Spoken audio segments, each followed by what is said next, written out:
Hello students, good evening. My name is Bhumika and I am going to start with my new course for you all. That is our NCERT course where I am going to start with science subject, and first topic for first course is for the 9th standard students. Okay तो 9th standard students के लिए मैं जो है नया course start कर रही हूँ जहाँ पे मैं साइंस सब्जेक्ट पढ़ाने वाली हूँ आप लोगों को। तो आई होप आपको मेरी वीडियोस पसंद आएगी और आपको मेरे कॉन्सेप्ट भी जो है समझ में आएंगे। अब देखिए आपका पहला चैप्टर है मैटर इन आर सराउंडिंग। जब मैं बात कर रही हूँ मैटर इन आर सराउंडिंग तो आपको चैप्टर में ही पूछा गया है कि मैटर इन आर सराउंडिंग मतलब हमारे सराउंडिंग्स में जो मैटर है इनके बारे में बात करनी है इस चैप्टर में, राइट। तो मैटर इन आर सराउंडिंग्स मतलब क्या होता है, हमारे सराउंडिंग्स में कौन से मैटर्स प्रेजेंट है, they are visible to us और नॉट। तो ये सारी जो कंसेप्ट होती है वो आती है आपकी मैटर इन आर सराउंडिंग में। ओके तो पहला देखिए आपको क्या पूछा गया है, When we see in surrounding तो हम देखते हैं बहुत सारे लार्ज पार्टिकल्स भी हम देखते हैं, बहुत सारे लार्ज ऑब्जेक्ट्स भी हम देखते हैं। तो बहुत सारी चीज़ें हम हमारे सराउंडिंग में देखते हैं जिनको हम नेकेड आइज से देख सकते हैं, बट मैटर वो होते हैं जिनको हम नेकेड आइज से नहीं देख पाते। ओके तो उन्हें हम कहते हैं मैटर, जिनके शेप्स होते हैं, डिफरेंट शेप्स होते हैं, डिफरेंट साइजेस होते हैं, डिफरेंट टेक्सचर्स होते हैं। तो पूरे यूनिवर्स में जो भी बना गया है वो उसे हम बोला जाता है मैटर। हम भी मैटर में ही आते हैं, टोटल यूनिवर्स होता है वो होता है मैटर। ओके तो human beings have been trying to understand this surrounding. तो बहुत सारे फिलोसोफर्स जो है, बहुत सारे साइंटिस्ट लोग जो है, ये इन चीज़ों को समझने की कोशिश कर रहे हैं कि ये मैटर होते क्या है। Now if I am saying about the matter which is present in my surrounding like in air, जब मैं बात कर रही हूँ एयर, वाटर, ये सारी जो है ये भी मैटर है। But can I see air, मैं एयर को देख सकती हूँ with my naked eyes? No, मैं क्या आप भी नहीं देख सकते हो। So we can't see the air, okay, but the particles which are present in the airs we can see that with the help of a microscope। तो वो हो जाता है ओके। वाटर में भी जो पार्टिकल्स प्रेजेंट होते हैं उन्हें भी हम नेकेड आइज नहीं देख सकते, बट हम उन्हें माइक्रोस्कोप की हेल्प से देख सकते हैं। तो आपका पहला पार्ट इसमें पूछा गया है फिजिकल नेचर ऑफ मैटर। तो आपका सब टॉपिक कौन सा है? पहला फिजिकल नेचर ऑफ मैटर। अब फिजिकल नेचर मतलब क्या होता है, कोई भी मैटर का आपको फिजिकल नेचर पूछा गया है तो what do you mean by physical nature. For a long time, okay, long time तक कुछ लोगों ने ये चीज़ जानने की कोशिश की कि फिजिकल नेचर मैटर का क्या है।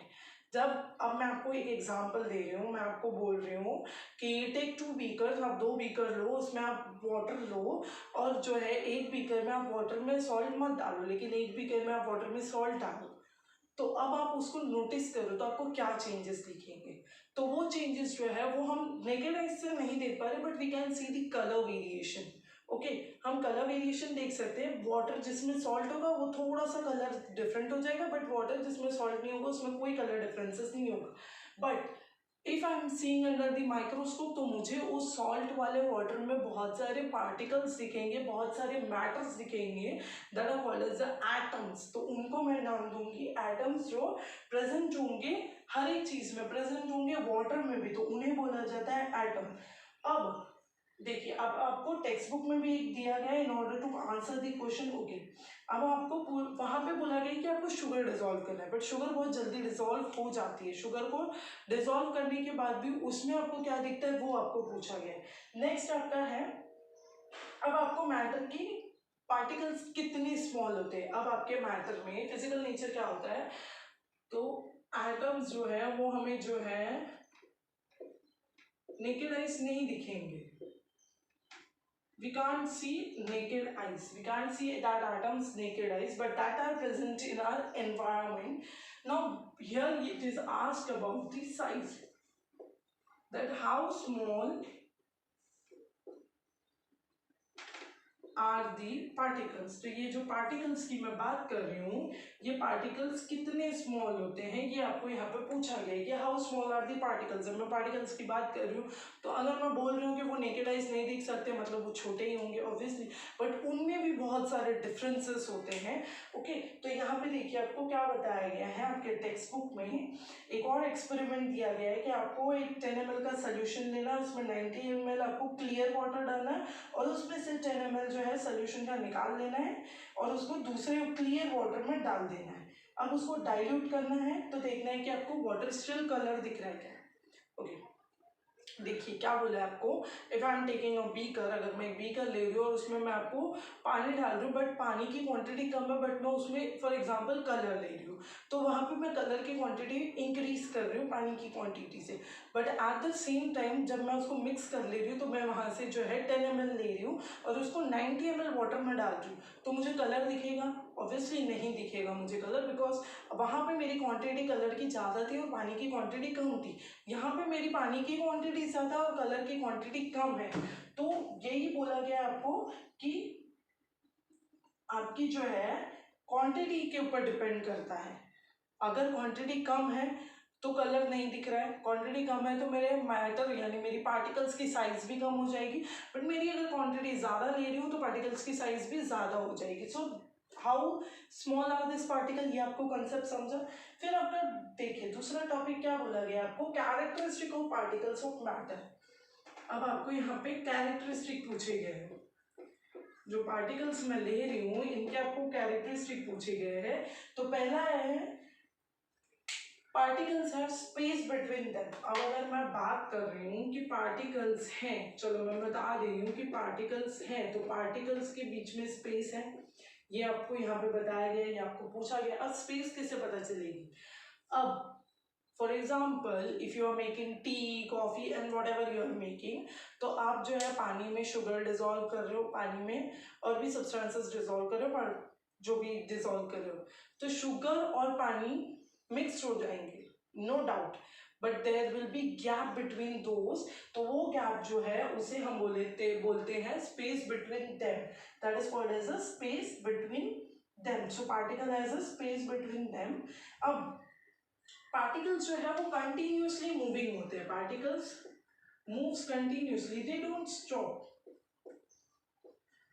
तो particles are moving continuously, they possess what we call the kinetic energy. Now particles अगर कंटिन्यूसली मूव कर रहे हैं तो हम उन्हें बोलेंगे काइनेटिक एनर्जी, बिकॉज वो एनर्जी जो है काइनेटिक एनर्जी जो है वो क्या होती है, कंटिन्यूएशन एनर्जी होती है। So we are saying them the kinetic energy. Particles जो मेरे कंटिन्यूसली मूव हो रहे हैं उनको मैं बोल दूंगी काइनेटिक एनर्जी।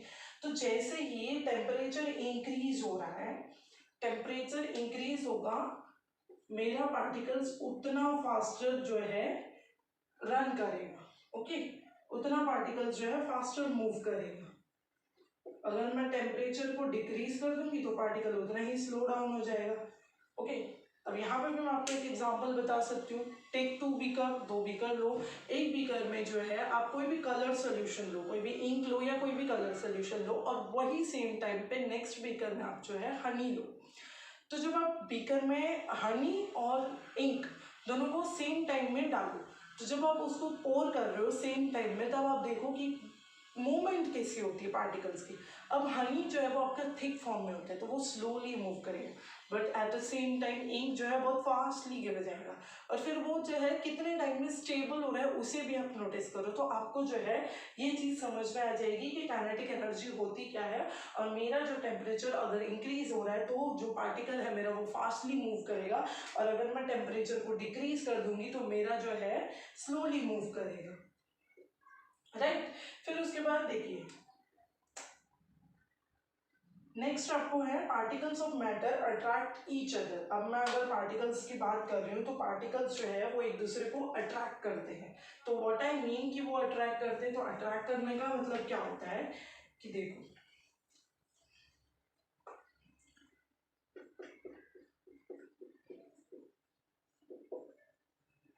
अब अगर मैं बोल रही हूँ कि पार्टिकल्स अट्रैक्ट ईच अदर, तो व्हाट डू आई मीन। अब जैसे मैंने आपको पहले एग्जांपल दिया था कि आप जो है वो शुगर लो, उसको आप टी कॉफी में मिक्स करो, तो वहाँ पे शुगर और वाटर एक दूसरे को अट्रैक्ट कर रहे हैं, इसीलिए वो एक दूसरे के साथ में जो है मिक्स हो जा रहे हैं। So that is called as a attraction. So particles always attract each other, okay. Now आपका नेक्स्ट टॉपिक है आपका फिजिकल मैटर समझा, आपको कैरेक्टरिस्टिक समझा। अब नेक्स्ट पार्ट मेरा क्या है, नेक्स्ट पार्ट है स्टेट ऑफ मैटर। अब मैटर तो हमें पता चला कि मैटर क्या होते हैं, अब मैटर के भी स्टेट्स होते हैं, मैटर के स्टेट सॉलिड, लिक्विड, गैसियस, ये 3 टाइप के जो स्टेट्स होते हैं वो होते हैं आपके स्टेट ऑफ मैटर। अब हम सराउंडिंग में मैटर देख रहे हैं, अगर वो मैटर एयर में प्रेजेंट है या वो मैटर कोई सॉलिड चीज में प्रेजेंट है या वो लिक्विड में प्रेजेंट है, तो उसे हम बोलते हैं सॉलिड, लिक्विड एंड गैसियस। तो 3 टाइप के मैटर मेरे होंगे, solid, liquid and gaseous. So 3 state होते हैं हमारे मैटर के। तो सॉलिड स्टेट में क्या होता है, आपको सॉलिड स्टेट में we can observe that all this definite shape, distinct boundaries and fixed volumes are negligible. So solid have tendency to maintain their shape and subject to inside force. Solid के पास एक tendency होती है कि वो अपने force को maintain करे रखे। अब if I am taking some solid object और मैं उसको continuously weight भी करूँगी ना, तो भी वो अगर इतना solid है कि वो नहीं change होगा, वो अपने आप को maintain करके रखेगा। Okay, that is called as a solid. Okay. Solids may break under force but it is difficult to change their shape. They are rigid. वो अंदर से ब्रेक हो जाएंगे बट उनका हम शेप नहीं चेंज करेंगे। अब आप कोई भी एग्जांपल ले लो, कोई भी एक सॉलिड चीज ले लो, अब उसको फेंको, पटको, कुछ भी करो तो वो ब्रेक हो जाएगी, इट विल ब्रेक, बट वो अपना शेप नहीं चेंज करेगी। So that is called as a solid state of matter. अब आपको जो है यहाँ पे एग्जाम्पल दिया गया है, आपको कलेक्ट करना है आर्टिकल्स कुछ जैसे कि pen, book, needle, piece of a wood है, फिर आपको जो है सबके शेप को स्केच करना है। अब आपको इन सबके शेप पता चल गई, इनकी बाउंड्रीज पता चल गई, इनके वॉल्यूम्स पता चल गए। अब आप उनको हैमर करो, पोर करो या ड्रॉप करो या कुछ भी करो, पुल करो, तो अब ये जो है ये डिफ्यूज कर सकते हैं एक दूसरे को बाय अप्लाइंग फोर्सेस। अब आप if I am taking an example of a pen, अगर मैं पेन ले रही हूँ, इसको मैं तोड़ रही हूँ, if I am breaking this pen, तो ये ब्रेक होगी? ऑब्वियसली नहीं होगी, इतने फोर्स में तो बिल्कुल नहीं होगी।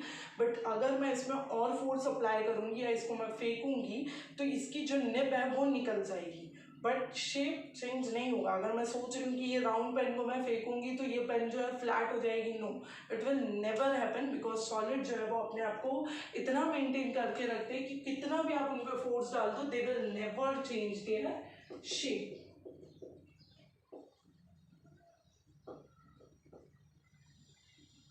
They will never ever change their shape. Now next is liquid.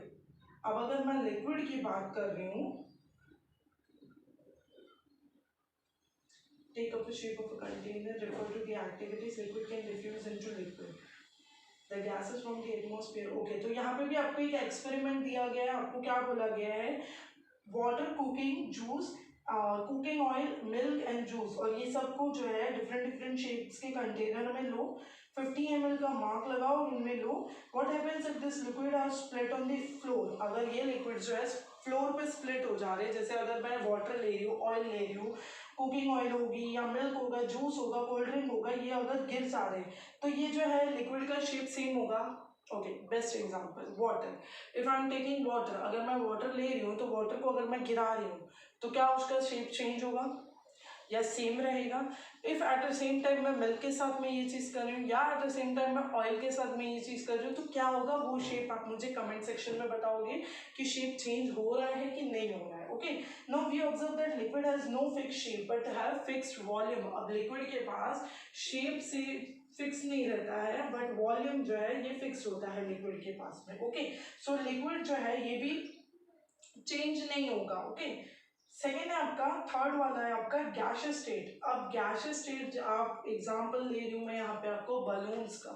अब आप बलून्स जो है वो देखते हो, बलून्स को आप ब्लो करते हो, तो जब आप बलून्स में एयर फ्लो करते हो तो बलून्स जो है वो इंक्रीज होता है, बट एज अ टाइम आप उसको श्रिंक करोगे तो उसकी हवा निकल जाएगी तो वो वही शेप में रिटर्न आ जाएगा। Okay, so that is called as a gaseous state. Okay, Inquire from him how many balloons is he able to one cylinder, ask him which gas cylinder. Okay, तो यहाँ पे जो है आपको एक्सपेरिमेंट क्या दिया गया है कि आपको एक बलून वाले के पास जाना है और you have to ask him that which cylinder he is using to fill that balloons and at the same time एक सिलेंडर में से वो कितने बलून्स को जो है ब्लो कर ले रहा है।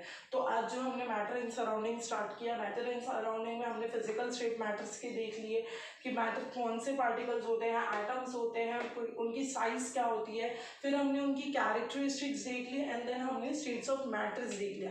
नेक्स्ट टॉपिक जो है हम हमारे नेक्स्ट वीडियो में कवर करेंगे। टिल देन आप मुझे कमेंट सेक्शन में जो है, मैंने ये 3 स्टेट्स आपको पूछे गए हैं, ये तीनों स्टेट के बारे में एग्जाम्पल्स के साथ साथ आप जो है एक्सपेरिमेंट परफॉर्म कर रहे हो कि नहीं ये भी मुझे बताओगे। ओके, तो टिल देन ये 3 कंप्लीट करोगे, तब तक मैं जो है नेक्स्ट वीडियो में आपको नेक्स्ट टॉपिक स्टार्ट करूंगी। If you like my video तो प्लीज़ से मी इन दी कमेंट सेक्शन, और आपको लगता है कि मुझे कुछ चेंजेस करनी चाहिए अपनी वीडियो में, आप मुझे वो भी कमेंट सेक्शन में बता सकते हैं। वीडियो अगर पसंद आ रही है तो लाइक ज़रूर करो और चैनल को सब्सक्राइब ज़रूर करो। Thank you.